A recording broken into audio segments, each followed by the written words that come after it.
Hello, everyone. Happy full moon in Capricorn, the strawberry moon. So we can still take in the energy of this moon, and let's get into some information about this moon. Okay, so let's start from here in Capricorn and let's move around the chart. So, Capricorn, happy June 2018. Let's just say that, right? So, for Las Vegas, it's the 27th of June 2018, is the high point of the full moon in Capricorn at 9:52 p.m. And for people that do Reiki or energy healing work, I just want to say you can focus on the liver, the hips, the thighs, the sacrum for any kind of energy work. If you do Qigong, Reiki, or any kind of traditional, any form of Reiki. Okay?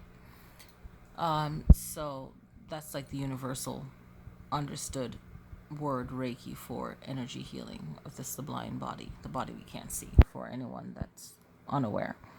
Okay, some of the zodiac signs, not some, but all 12 of the zodiac signs will have a certain organ or part of the body that will cause most problems in life.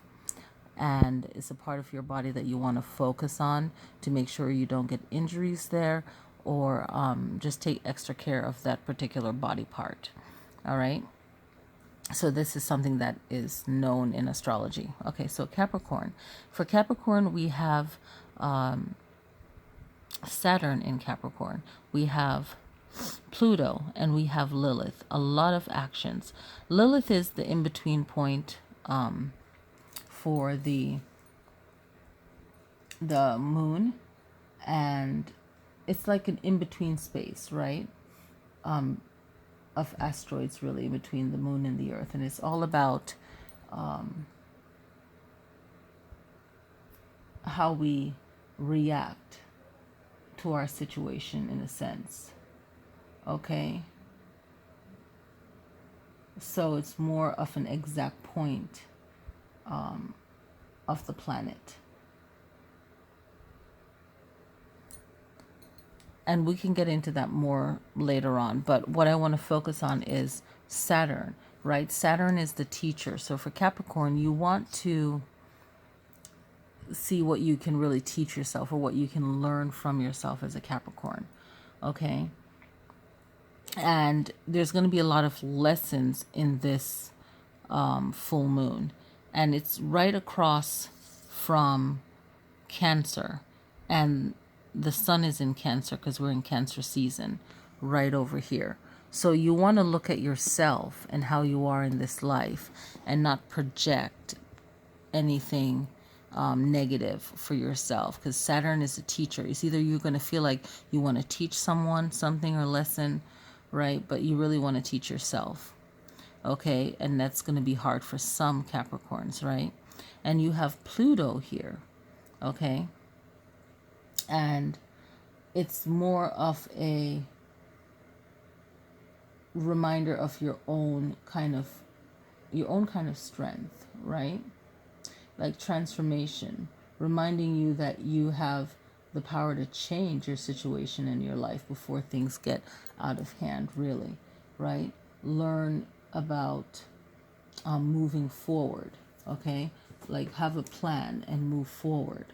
And really, it's about communication that will lessen any kind of hardship with this Pluto here, okay? And really finding out more information on yourself, and really pinpointing your own personal issues, right? How you react in chaos is that Lilith energy, right? Now moving on to Aquarius. Well, let's go back to Capricorn and Cancer. So Cancer, you'll be feeling a lot of the energy from this full moon as well. So you also, Cancer, want to look at yourself and see how you react to your work world, and anything that has to do with work, and anything that is an issue, a hot button issue for you. Aquarius is, you have the South Node, and the South Node is about past relationship, past experiences. And if you believe in past life, it's about your past life. So issues that come up for Aquarius is going to have to deal with past life, past relationships, and so on. Okay? And you have Mars here. So there's a lot of fighting anger, like fighting back or feeling injustice for a lot of Aquarius. So let's see how this full moon works for Aquarius. And you want to take it to the highest level if you can. As an air sign, you want to look over now to Leo. And Leo has Venus, which is about love and money. And you have the North Node, where it's where you want to be. Okay? And it's kind of in an area where it's not that prominent. So it's more for private issue. Okay? So in this Leo area, you don't have Mercury, but the communication for Leos, your communications is not going to be on point. It's better to just be quiet because you don't have communication, and because it's so close, right? Maybe for a lot of Leos, you're thinking of where you used to be and where you want to be, because the North Node is where you need to be in this life. But you have also Venus, which is about love and admiration and money and all of that. So it's kind of like a hard time, a hard moon, and days leading up to the moon is going to be harder on Leo. So it's going to be watching our egos, right? And you have Aquarius here, is that energy that wants to say, okay, that air energy that wants to say, check the emotions, because then you also have Mars in it. And for Leo, that Mars over here, and you don't even have to have Aquarius ascending to be affected, but the Mars over here, it's like boom, and it's with South Node, and the South Node is really you battling all the lessons you learned in your past life or past relationships, if you don't believe in past lives, and then you judging yourself days leading up to the full moon and the full moon. So you don't want to put your foot in your mouth for both Aquarius and Leo.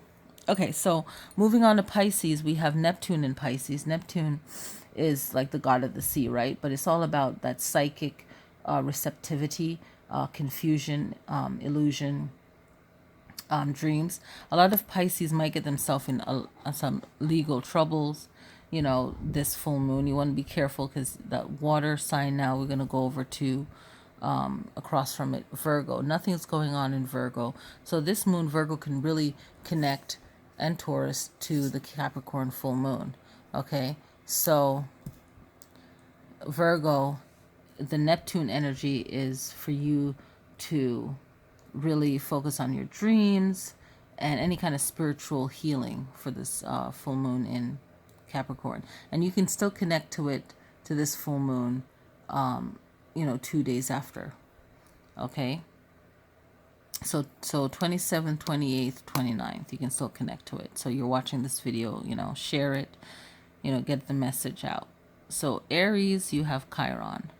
Okay, and Chiron is the wounded healer, and the actions we take to heal ourselves, and feeling like we can't really heal ourselves, because you can heal everyone else but not yourself. So it's kind of like really finding the help, okay, that you need. And this is in Aries, so it's a lot of self-healing for this moon. For Aries is good. Aries, you're looking at Libra, nothing going on over here in Libra, but it's in the 8th house. So all you can look at all of this right here. Now from Neptune to Venus, I want to touch back on this Pisces to Virgo energy of Venus and Neptune. So Venus is like dreams, illusion. Don't get lost in any kind of idealism or anything that's gonna make you be like crazy. Psychic ability, confusion. And then you have Venus, which is all about money and love, right? Just as a survival energy and a defensive energy. So Pisces and Leos have to watch out for defensive energies, okay?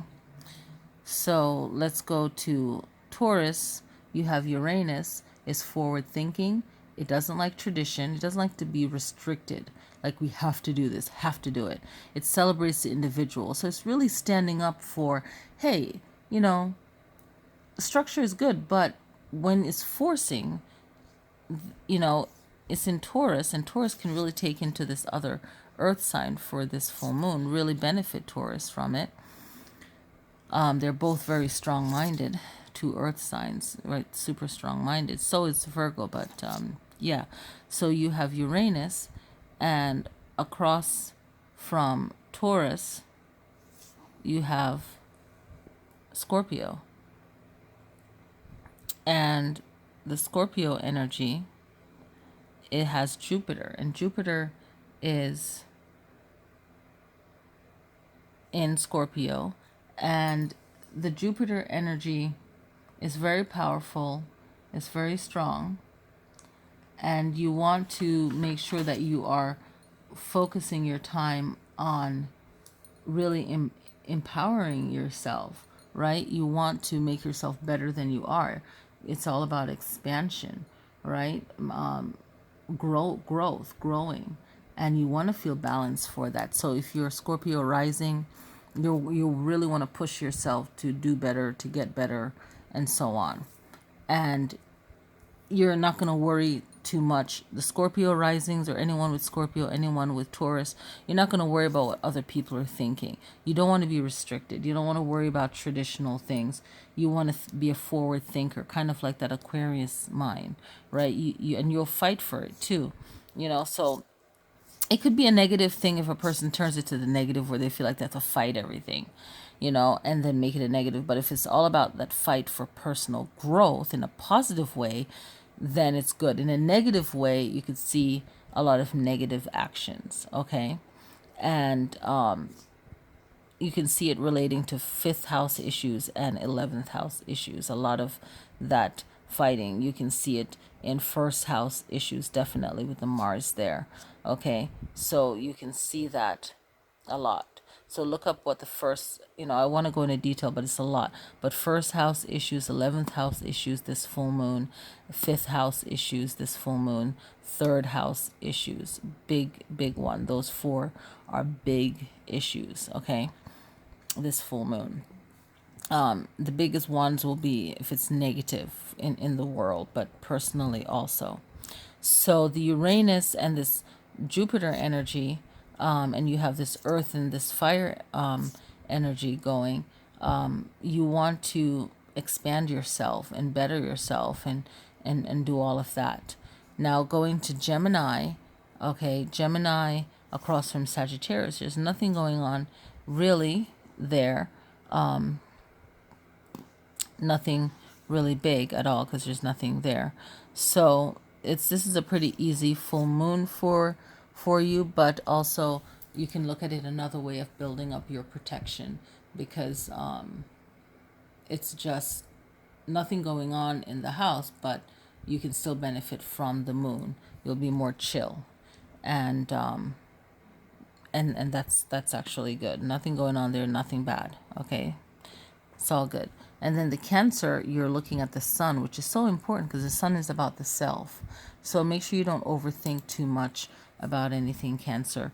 And we looked at you already when we looked at Capricorn.